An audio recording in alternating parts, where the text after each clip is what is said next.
¿Qué tal, Tony? Hola, Gracielita. ¿Cómo andamos? ¿Cómo andan ustedes? ¿Todo bien?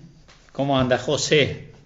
Muy bien que hayas venido acá al grupo, a esta tribu, que nos juntamos algunos días de la semana a las 8 para trabajar algunas cuestiones emocionales que sirven para este momento que nos toca vivir y para después. Nos vamos a ir organizando en función de cómo se vaya dando la apertura, pero vamos a mantener el espacio como ya me he comprometido con varios. Yo también, yo también. Tribu de locos, muy bien Gastón. Me incluyo dentro de ese concepto. Este, Porque los temas sirven y además la idea es irle dando una dinámica después con entrevistas. El objetivo siempre tiene que ver con poder generar herramientas, o sea, cada vez que uno conversa sobre algo, en realidad cumple con un primer principio. Fíjense que entre los autores que han sabido definir los buenos espacios psicoterapéuticos, dicen la importancia del darse cuenta, que en realidad eso es el objetivo básico de un psicoterapeuta. Y ahí está entrando precisamente el doctor Bolo, un gran psiquiatra que muchos conocen, gran amigo, que tiene mucha experiencia sobre este tema y que bueno, también en algún momento le voy a hacer una entrevista para que me ayude a ir compartiendo con ustedes temas como los que nos tocan. Bien, ayer vimos el miedo, hoy vamos a ver la tristeza. La tristeza es una emoción compleja. Está dentro, ¿se acuerdan que habíamos hablado? Que está dentro de las emociones categóricas, ¿sí? O sea, las emociones categóricas, recuerden que nosotros cuando uno ve la película intensamente, ve 5 emociones básicamente, ¿no? Que son las categóricas, que son la tristeza, la alegría, el enojo, el miedo y el asco, ¿sí? Pero hay 2 que están en discusión, la sorpresa y la vergüenza. Nosotros ya vimos vergüenza. Ayer vimos miedo y hoy vamos a ver tristeza. La tristeza, les decía, es una emoción compleja porque las emociones categóricas se dividen en positivas o negativas de acuerdo a si acercan o nos alejan. Y releyéndola hoy para poder comentarlo con ustedes, descubrí que así como la alegría y la sorpresa nos acercan al elemento que nos genera la emoción, y por otro lado el asco y el miedo nos aleja, la tristeza provoca un efecto muy particular. Piensen ustedes, por ejemplo, ¿qué le genera a ustedes la tristeza en el otro? Compasión, porque la empatía los lleva a la compasión. Cuando uno ve a alguien llorar, trata de hacer algo. Es muy raro que uno, frente a la tristeza, no haga nada. Es muy raro. Normalmente la tristeza nos convoca a ser no solamente empáticos, sino compasivos. Es una emoción, por supuesto, y como toda emoción, produce una descarga química, ¿no es cierto? Lo interesante en el caso de la tristeza, que activa el sistema, fundamentalmente el sistema parasimpático, por lo cual todo baja, todo tiende a disminuir, ¿sí? Lo único que no disminuye, fíjense que es un fenómeno paradojal, es la hipertensión. Normalmente la persona que está triste puede aumentar la tensión arterial, ¿sí? Y ahí se habla de la cosa emotiva de la hipertensión, ¿no? Que es un tema que se trabaja mucho, ¿no? Pero en general todo tiende a bajar, incluso el aparato inmunológico. Cuando la tristeza se mantiene en el tiempo y se convierte en otra cosa, porque la tristeza, recuerden, si bien es la emoción que más dura, porque todas las emociones tienen un tiempo corto de duración, la tristeza puede tener un tiempo más amplio de duración, ¿sí? Que las otras emociones, pero en algún momento se termina. Si no se termina, estamos hablando de otra cosa, ¿no? ¿Para qué sirve la tristeza? Porque cada emoción uno intenta darle una explicación, ¿no? Y en el caso nuestro, tanto los psiquiatras como los psicólogos, los neurólogos, cuando estudiamos el tema de las emociones, en el caso de la tristeza, se piensa que trabaja sobre 2 aspectos fundamentales. Por un lado, nos permite procesar las pérdidas. Las pérdidas siempre la vida las tiene. O sea, todos vamos a tener pérdidas. Lo que pasa es que no estamos pensando en las pérdidas. La tristeza hace que nosotros podamos llevar adelante el proceso de la pérdida.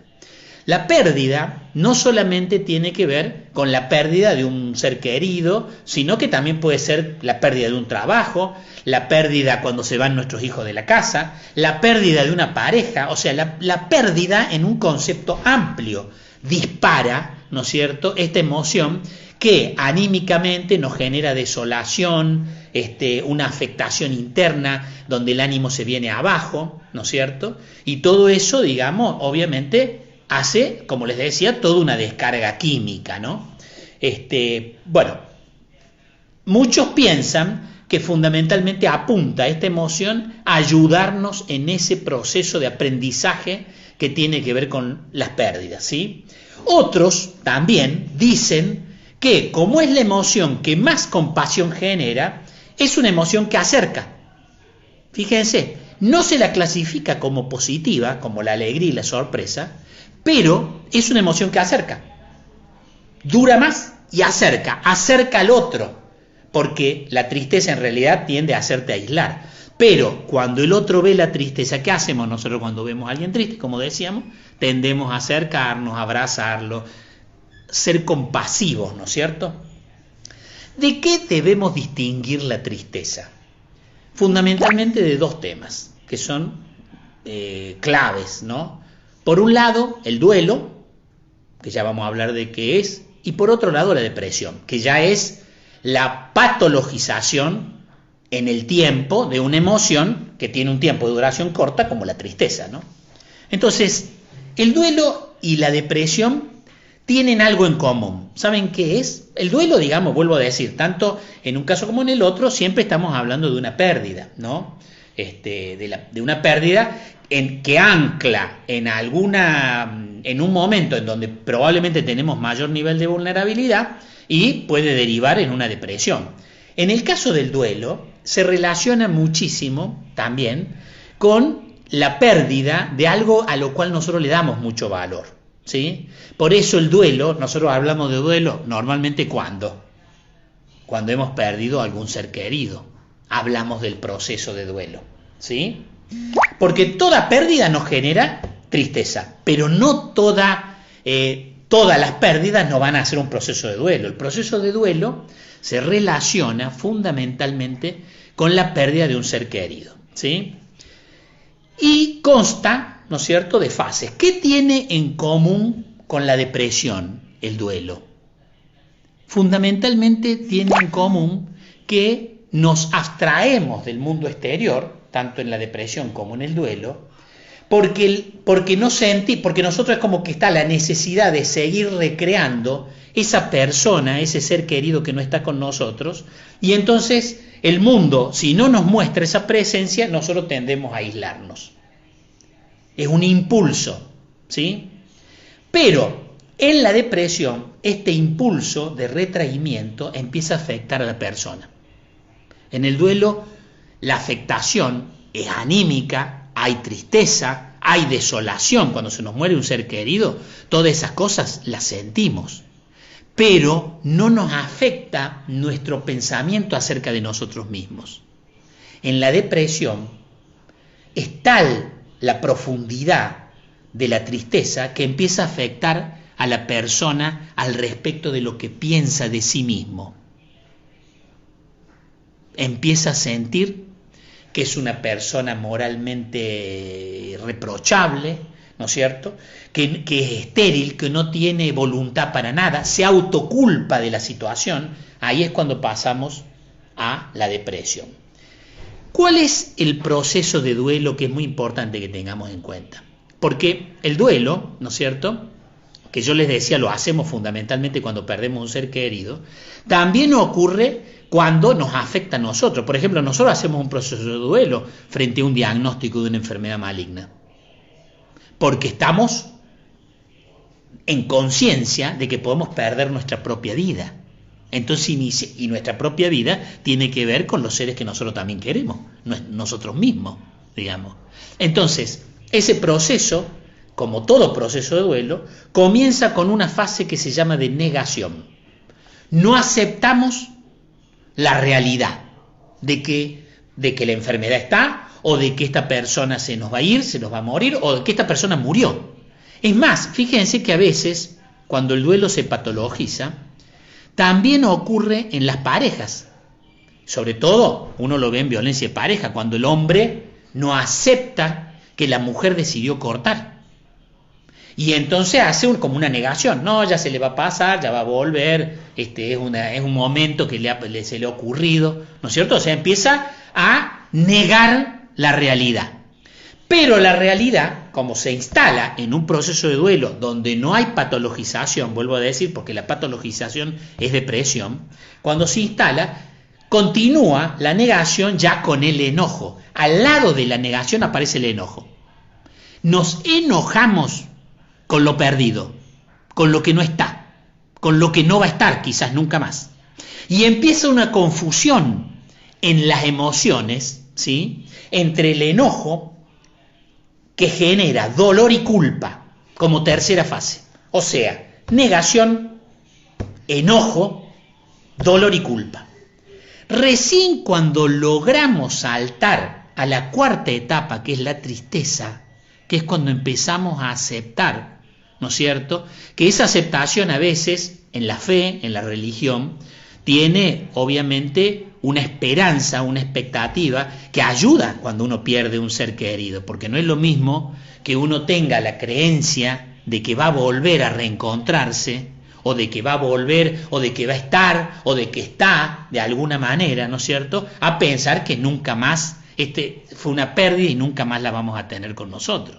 La religión ayuda muchísimo. Las religiones tienen un sentido, fíjense, que aportan a toda esta cosa anímica, ¿no? Es increíble, pero así lo es. Y por último, pasamos a la aceptación. O sea, tenemos el duelo 5 fases: negación, enojo, dolor, culpa, tristeza y por último, aceptación. Eso es un proceso que a veces puede llevar 3 meses, pero en algunos casos puede llegar hasta 24 meses. Ahora, nosotros en algún momento la realidad tiene que obligarnos, ¿no es cierto?, sanamente a salir de ese estado de tristeza.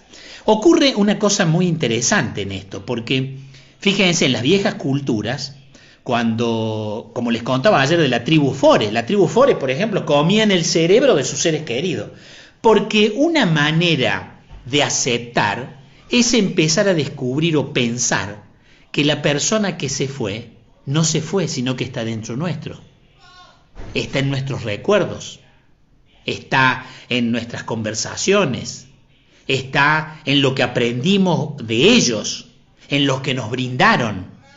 Y por eso, fíjense que acá viene un tema muy interesante. El entorno ayuda indudablemente, Tony. Ya cuando veamos estrategias, que ya se las digo en 2 minutos, voy a conversar un poco la importancia que tiene la familia, ¿no?, el entorno.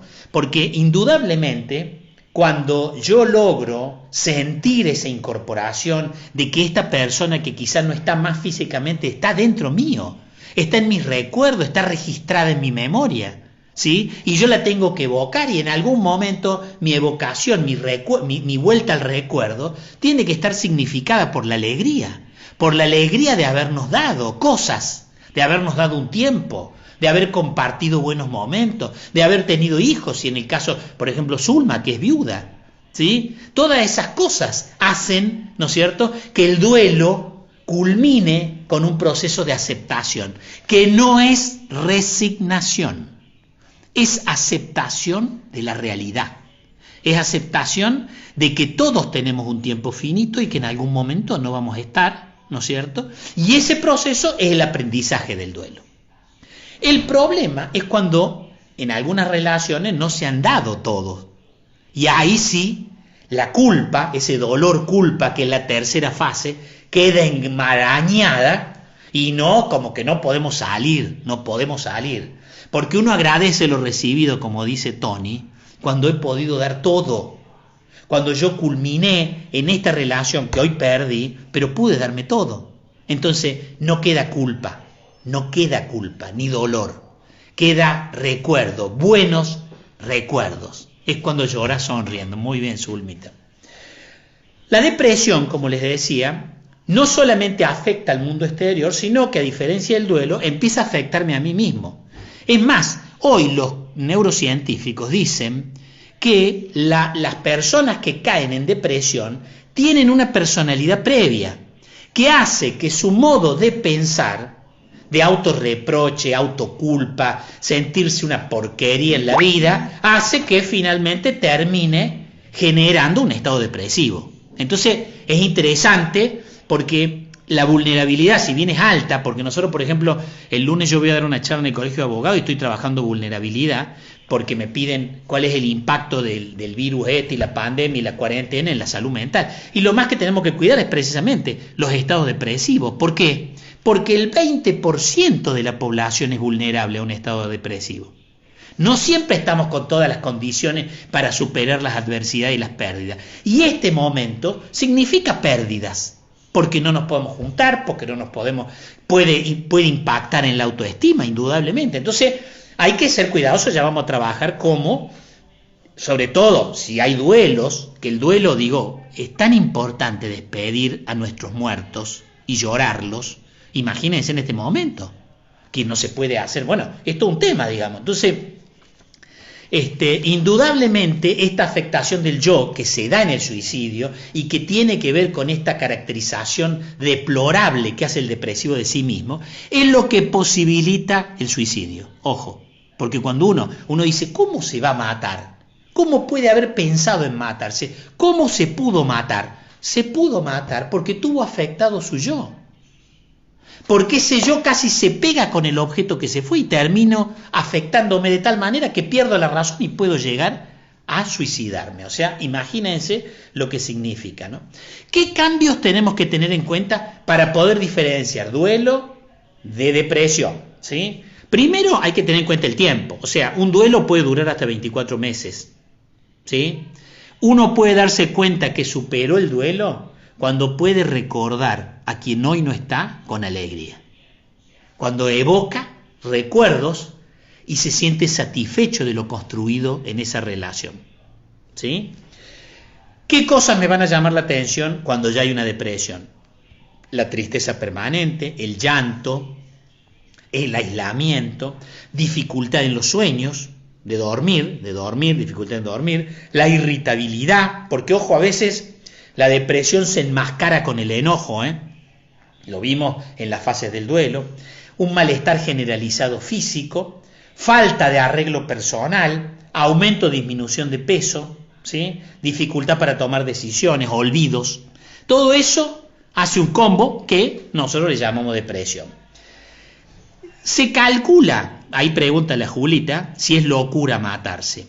Nosotros creemos que el suicidio, si bien puede tener explicación, porque uno puede ver, por ejemplo, en esta semana ha habido suicidios que tienen que ver con la dificultad económica. Bueno, hay como una explicación, pero llegar a matarse, ¿en qué momento la persona puede desvincular el amor por la vida y pensar que ya no tiene sentido su existencia? Tiene que haber un grado de disociación, y la disociación para nosotros es locura. Y lo dejo ahí, porque es un tema muy delicado. ¿Qué conviene hacer frente a estas cuestiones? ¿No? ¿Qué es lo que dice? ¿Qué estrategia? Yo tengo acá algunas registradas que las quiero compartir con ustedes para ir terminando el corto de hoy. Primero, cuando estamos en proceso de duelo, porque la tristeza, la emoción tristeza no nos va a llevar a una depresión. Además tiene que haber vulnerabilidad. Pero a veces los duelos no bien procesados sí nos pueden llevar a una depresión. ¿Sí? A una depresión nos puede llevar a un infarto. Hay muchas personas que frente a la pérdida de un ser querido no la pueden superar y terminan haciendo un infarto, ¿no? ¿Qué es lo que conviene? Bueno, lo primero que hay que conversar de esto y hay que expresar la emoción. O sea, uno no puede estar conteniéndose el llanto. Eso que dicen, mirá qué fuerte, no llora, es muy, muy malo. Lo peor que podemos hacer es anular nuestra expresión emocional. Tenemos que llorar todas las veces que hagan falta, como reírnos. Es más, fíjense que hoy se estudia que el llanto produce, a consecuencia de cuando se corta el llanto, aparece endorfina. La endorfina, fíjense, Es una especie de hormona que tenemos, química, que se dispara cuando tenemos gran nivel de dolor. ¿Por qué? Porque nos produce como un estado de euforia. O sea, después del llanto aumenta la secreción de endorfina. Miren qué interesante. Entonces, si uno reprime el llanto frente al dolor, al sufrimiento, bueno, no es sano, para nada, ¿sí? Llorar es bueno, efectivamente, Gastón. Aceptar el sentimiento, porque expresarlo es aceptarlo también, ¿sí? ¿No es cierto? Y esto también implica, nos lleva, así como nos debemos aceptar, que a veces tuvimos mal momento, tuvimos dificultades, aceptar que podemos tener vulnerabilidades para poderlas trabajar, para trabajarlas en espacios psicoterapéuticos que nos permitan a nosotros superarlas, ¿no?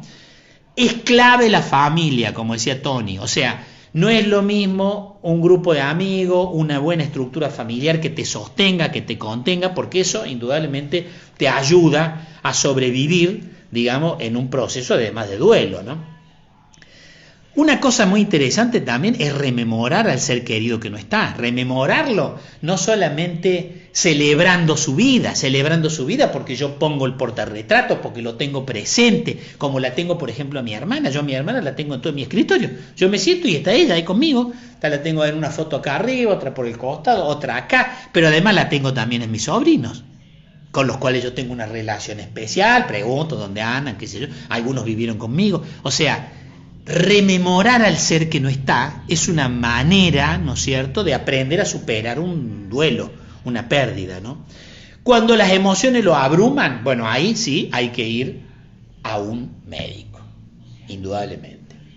Y les voy a dejar una hermosa frase de Pitágoras, miren ustedes, aquel griego que ayudó muchísimo a la medicina, que dice así: el hilo de una vida no se aflojaría si no fuera mojado con algunas lágrimas.